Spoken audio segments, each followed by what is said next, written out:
Bonsoir à tous, bienvenue sur D8 pour cette nouvelle édition de Voyage au bout de la nuit. Aujourd'hui, je vais poursuivre la lecture d'un bon petit diable de la comtesse de Ségur. Je vais reprendre au chapitre 7 qui s'intitule « Nouvelle et sublime invention de Charles ». Et n'hésitez pas à réagir sur les réseaux sociaux avec le hashtag VBN. Merci beaucoup.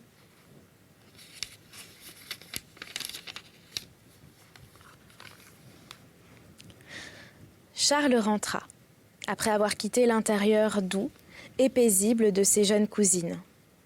Il rentra dans celui tout différent de Madame Macmiche. Betty le reçut d'un air effaré. « Vite, vite, Charlot, ta cousine te cherche, t'attend. Je l'entends aller, venir, ouvrir sa fenêtre, monte vite. » Charles soupira et monta lentement les yeux et la tête baissés, bien décidé à se contenir et à ne pas s'emporter. Au haut de l'escalier l'attendait Madame Macmiche, les yeux brillants de colère. Mais quand Charles leva la tête, quand elle vit la trace de ses larmes, sa physionomie exprima une joie féroce. Et au lieu de le gronder et de le battre, elle se borna à le pousser rudement en lui disant « Dépêche-toi donc, tu avances comme une tortue. Ah, monsieur a enfin les yeux rouges. Tu ne diras pas cette fois que tu n'as pas pleuré. » « Je suis fâchée, ma cousine, de vous enlever la satisfaction de m'avoir fait pleurer, » répondit Charles dont les yeux et le teint commençaient à s'animer. « J'ai pleuré, il est vrai, mais ce n'est pas de la douleur que m'ont causé vos coups. J'ai pleuré d'attendrissement, de tendresse, d'admiration. »« Pour moi ?» s'écria Madame Macmiche fort surprise. « Pour vous ? Oh, ma cousine !» Et Charles sourit ironiquement. Je m'étonnais aussi qu'un mauvais garnement comme toi puisse avoir un bon sentiment dans le cœur. Ma cousine, je suis juste, et il ne serait pas juste de vous ennuyer d'une tendresse que vous ne recherchez pas, et qui n'a pas de raison d'exister. Tu as bien dit, je serais contrariée, mécontente de te voir de l'affection pour moi, et je te défends de ne jamais en avoir. Vous êtes sûre d'être obéie, ma cousine? Impertinent. Comment? C'est impertinent de vous obéir? Tais-toi, je ne veux pas que tu parles. Je ne veux plus entendre ta sotte voix. Prends mon livre et assois-toi. Charles prit le livre d'un air malin, légèrement triomphant, et s'assit. La cousine le regarda et fut surprise de n'apercevoir aucun symptôme de souffrance dans les allures de Charles. « C'est singulier, » pensa-t-elle. « Je l'ai pourtant fouetté d'importance. » « Eh bien, Charles, commence donc. » Charles tenait le livre ouvert et lisait. Mais aucun son ne sortait de sa bouche. « Ah ça, vas-tu lire, petit drôle? Faut-il que je continue la schlag de ce matin ?» Pas de réponse. Charles restait immobile et muet. « Attends, je vais te rendre la voix, moi. » La cousine prit sa baguette placée près d'elle.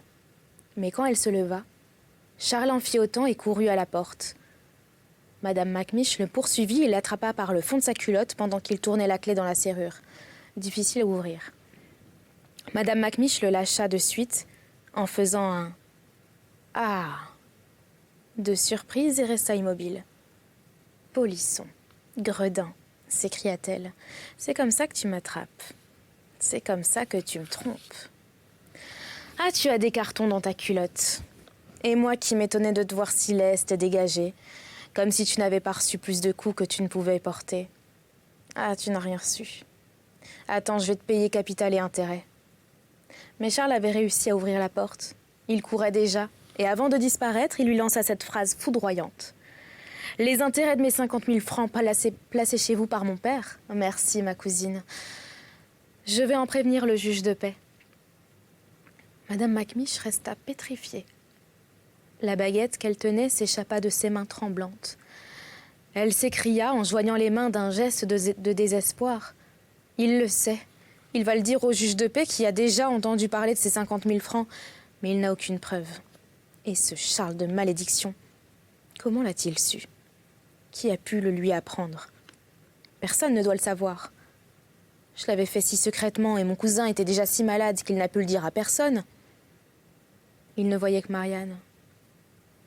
Et bien rarement encore. Et toujours en ma présence. Et il le reçut. Il l'a brûlé, il me l'a dit. Est-ce que Charles ne serait Se serait emparé de ma clé? Aurait-il fouillé dans mes papiers? Oh, si je savais, je l'enfermerais dans une cave dont j'aurais seule la clé. Personne que moi ne lui porterait sa nourriture, et il y mourrait. Il faut que je le voie. Il faut que je m'en assure. Madame Macmish tira d'une poche placée sur son estomac une clé qui ouvrait une caisse masquée par une vieille armoire et scellée dans le mur. Avec cette clé, d'une forme étrange et particulière, elle ouvrit la caisse. En tira une cassette dont la clé se trouvait dans un coin à part sous des papiers. Ouvrit la cassette et trouva tout en ordre. Elle compta ce qu'elle avait de revenus, de capitaux. « J'avais 120 000 francs, dit-elle. J'en ai 200 000 à présent, plus les 50 000 francs de Charles, dont il n'aura jamais un sou, car personne n'a de preuve écrite de ce placement de son père, et l'argent a été depuis replacé en mon nom. Voici encore les économies de l'année, en or, en belles pièces de 20 francs. Elle compta. 11 350 francs. J'ai donc dépensé dans l'année 1150 francs. C'est beaucoup, beaucoup trop. C'est Charles qui me coûte cher. Sans lui, je n'aurais pas Betty. Je vivrais seule. C'est bien plus économique et plus agréable. Par conséquent, comment me débarrasser de ce Charles? À qui le donner? Pendant qu'elle réfléchissait, tout en maniant et contemplant son or, Charles était allé rejoindre Betty. Après lui avoir raconté ce qu'il avait tant ému chez Juliette et les bonnes résolutions qu'il avait formées. « N'est-ce pas désolant, ma bonne Betty, dit-il, que ma cousine m'empêche d'être bon? Je le voudrais tant. Je suis content quand j'ai pu retenir mes emportements ou mes sentiments de haine et de vengeance, mais je ne peux pas. Avec elle, c'est impossible. Si je pouvais vivre chez Juliette, comme je serais différent, comme je serais doux et obéissant. » Doux? Doux? Jamais, mon pauvre Charlot. Tu es un vrai salpêtre, un torrent, un volcan. C'est elle qui me fait tout cela, Betty. Mais une chose importante que j'oublie de te dire, c'est qu'elle a découvert que ma culotte était doublée.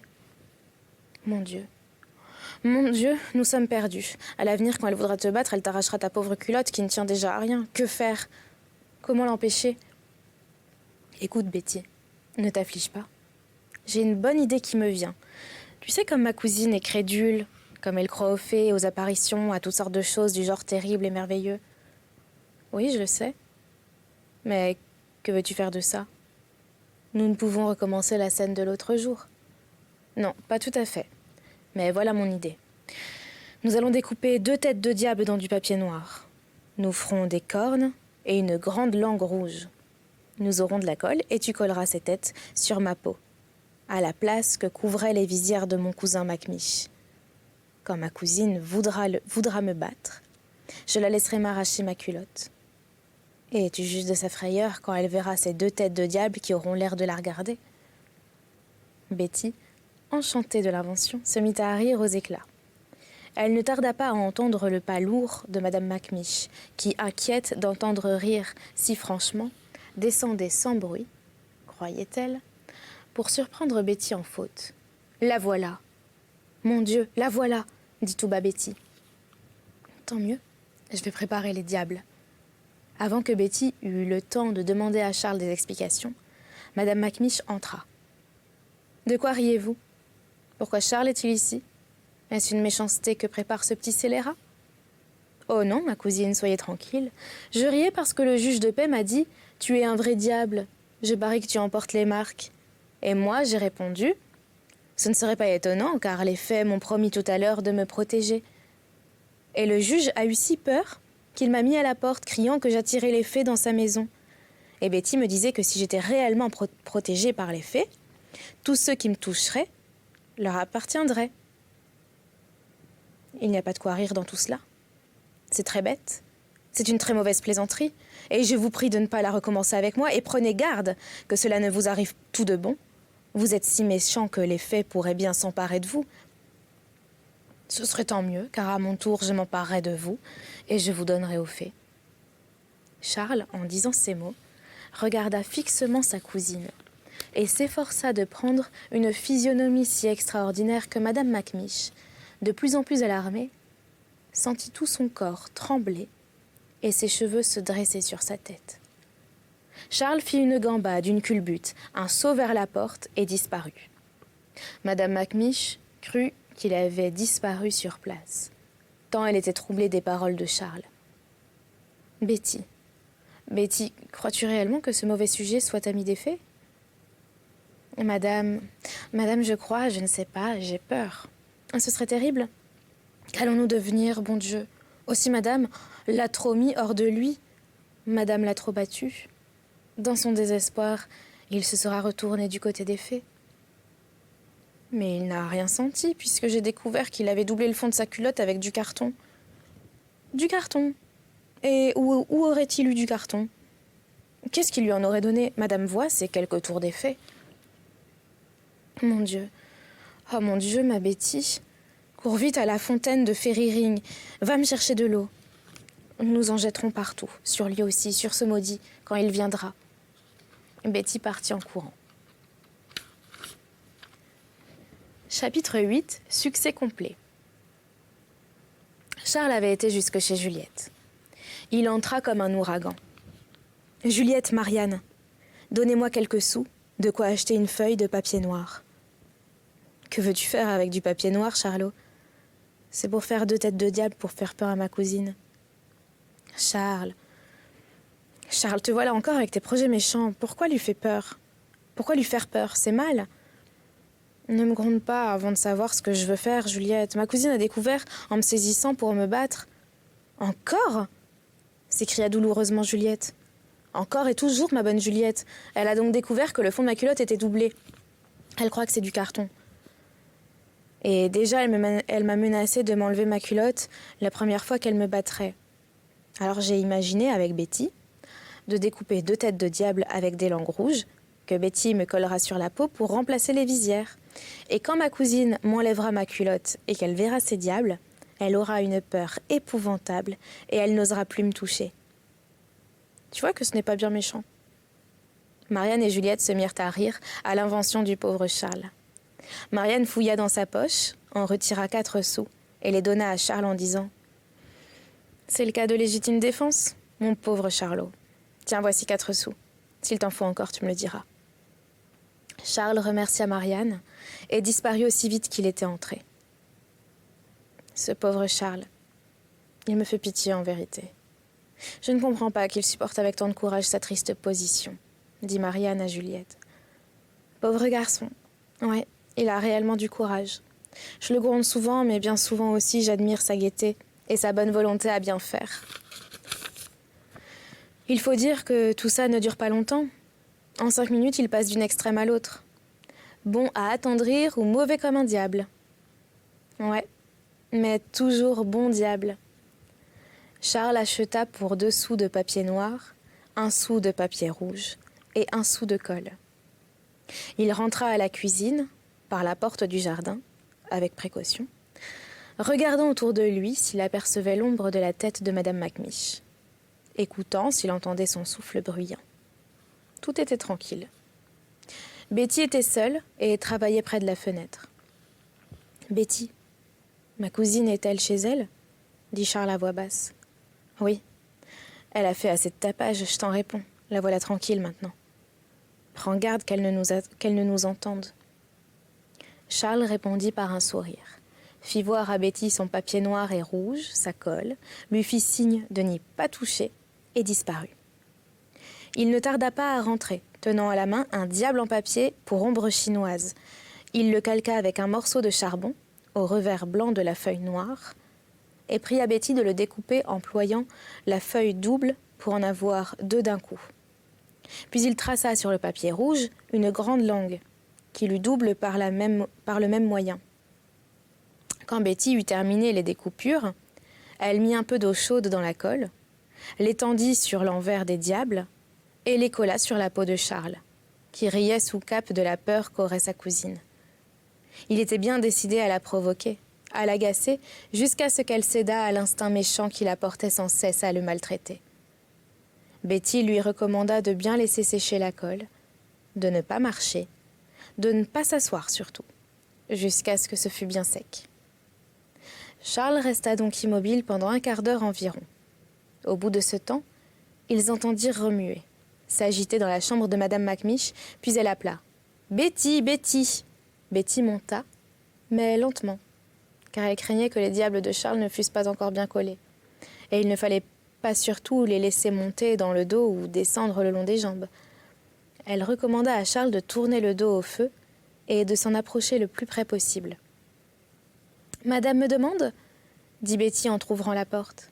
« Certainement, puisque je t'appelle. » Betty attendit les ordres de madame Macmish qui la regardait, mais ne disait rien. « Est-ce que madame est souffrante ? » ?»« Non. Mais je suis bien mal à mon aise. Je suis inquiète. Où est Charles ? Est-il rentré ? » ?»« Il est en bas, madame. Il est rentré depuis longtemps. »« Et quel air a-t-il ? » ?»« L'air gai, résolu. Je crois bien que nous nous sommes trompés et qu'il n'y a rien en lui Enfin, madame, c'est ce que je veux dire. »« Ah oui, oui, je comprends. Il vaut mieux en effet ne pas trop parler Tu sais. » »« Madame a raison. Madame demande-t-elle autre chose ? » ?»« Non, oui, c'est que je m'ennuie et je voudrais avoir Charles pour qu'il écrivît une lettre que je vais lui dicter. Je vais l'envoyer, madame. » »« Tu es sûre qu'il n'y a pas de danger ? Qu'il a une figure ordinaire ? » ?»« Oh, pour ça, oui, madame, comme d'habitude, madame sait. »« Oui, une sotte, méchante, détestable figure. Envoie-le-moi tout de suite. » Avant de partir, Betty secoua les oreillers du canapé, arrangea les tabourets, en mit un sous les pieds de sa maîtresse, essuya la table, tira les plis des rideaux, etc. « Que fais-tu donc ? » ?»« Va me chercher Charles. Je te l'ai déjà dit. » Betty poussa encore quelques meubles et descendit enfin à la cuisine, où elle trouva Charles se rôtissant de son mieux. « Est-ce sec, mon pauvre Charlot ? Ta cousine te demande pour écrire une lettre. » Sec. Sec comme du parchemin. J'y vais. Nous allons avoir une scène terrible. Laisse la porte ouverte et si tu m'entends crier, arrive vite. C'est qu'elle aura deviné la farce et qu'elle me battrait pour de bon. Charles monta.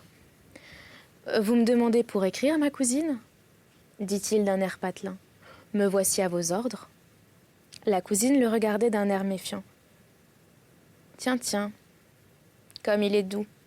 N'y aurait-il pas de féerie là-dessous ? » pensa-t-elle. « Écris, dit-elle, et prends garde que ce soit bien propre et lisible. » Charles s'assit devant la table, prit une plume et attendit. Voici ce que dicta la cousine. « Monsieur et cher ami, j'ai quelques petites économies à placer, bien peu de choses, car mon neveu m'occasionne une dépense terrible, mais en me privant de tout. Je parviens encore à mettre quelques sous de côté. Faites-moi savoir comment je puis vous envoyer cet argent. La poste est trop chère. Je vous salue très amicalement. Célestine Macmish. » La cousine prit la lettre, la signa. Mais avant de la ployer et de la cacheter, elle voulut la relire. Charles ne la quittait pas des yeux et souriait en voyant le visage de madame Macmish s'empourprer et ses yeux s'enflammer. « Misérable !» s'écria-t-elle. « Pourquoi cela, ma cousine ?» dit Charles naïvement. « Comment, petit scélérat, tu oses dénaturer, changer ma pensée ? Tu oses encore redire ce mensonge infâme que tu as inventé ce matin ? » « Je n'ai écrit que la vérité, ma cousine. »« La vérité ? Attends, je vais te faire voir ce que te vaut la vérité. » Et madame Macmish se jeta sur sa baguette. Voici ce qu'avait écrit Charles. « Monsieur et cher ami, j'ai beaucoup d'argent à placer.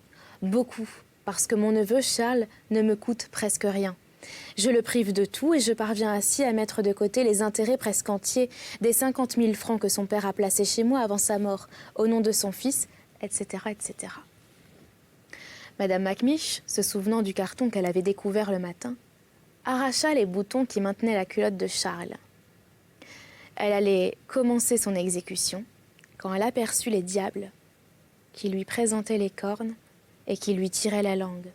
En même temps, elle vit de la fumée s'élever et tourner autour de Charles, et elle se sentit suffoquée par une forte odeur de soufre. Les bras tendus, les yeux hagards, les cheveux hérissés, elle resta un instant immobile. Puis elle poussa un cri qui ressemblait à un rugissement plus qu'à un cri humain et tomba tout de son long par terre. Ce cri épouvantable attira Betty, qui resta ébahie devant le spectacle qui s'offrit à sa vue. Madame Macmish, étendue à terre, tenant encore la baguette dont elle voulait frapper le malheureux Charles, et celui-ci, tournant le dos à la porte, n'ayant pas encore rattaché sa culotte ni rabattu sa chemise, penché sur sa cousine qu'il cherchait à relever. Mais chaque fois qu'elle se sentait touchée par Charles, elle se roulait en poussant des cris. Charles la poursuivait. Elle roulait pour lui échapper, lui suivant pour la secourir, et présentant toujours à Betty les diables qui avaient eu un si brillant succès. Betty parvint enfin à approcher Madame Macmish et à dire à l'oreille de Charles « Va-t'en, disparais, j'arrangerai ça. » Charles ne se le fit pas dire 2 fois et s'échappa, en maintenant à 2 mains sa culotte qu'il reboutonna promptement. Il remit sur la cheminée la boîte d'allumettes, diminuée de 6, qu'il avait adroitement fait partir au moment même où Madame Macmish le déshabillait, et qui avait si heureusement contribué à augmenter l'effroi de la cousine. « Qu'est-il arrivé à madame ?» s'écria hypocritement Betty, qui avait compris toute la scène et qui avait à peine dissimulé un sourire.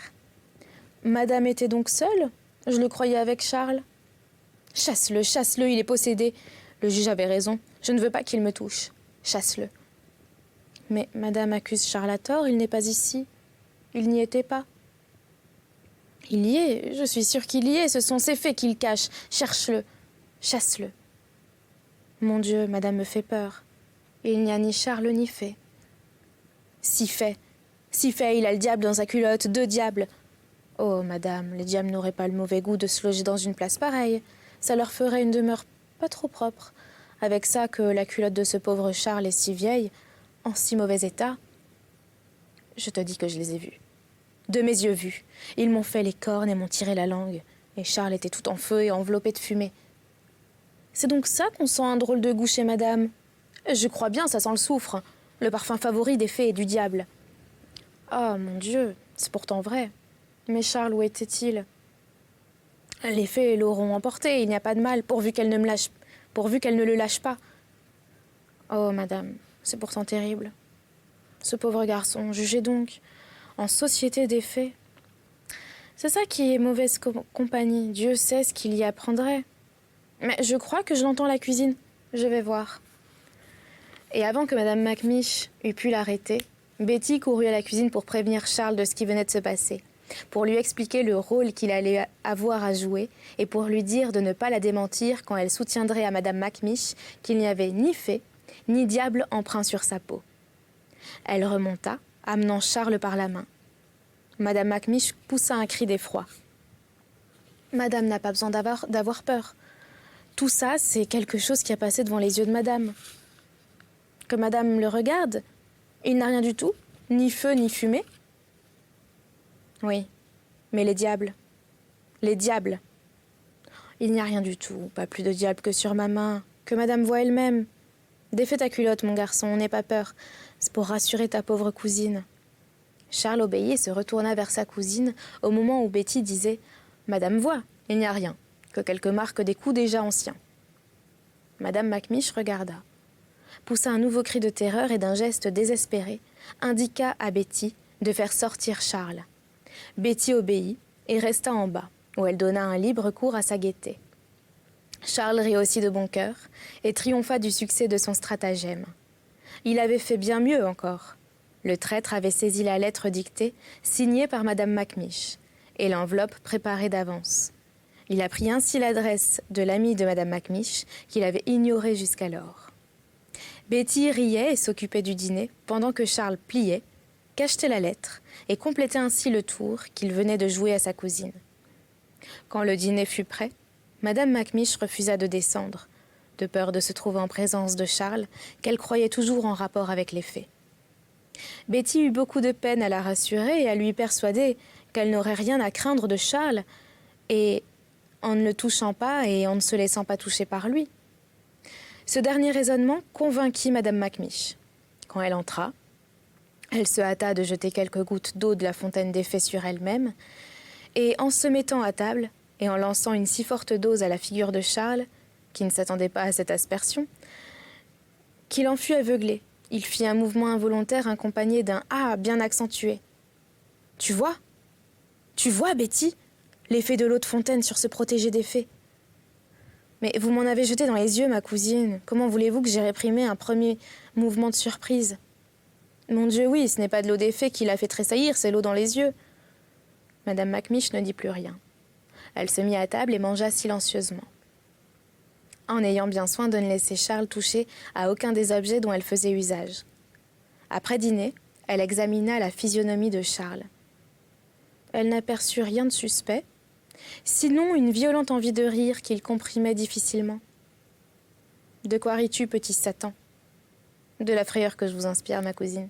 Vous venez de me regarder d'un air terrifié que je ne vous avais pas vu encore. Si j'avais su plutôt faire société avec un ami des fées, tu m'aurais vu te regarder ainsi toutes les fois que je te voyais.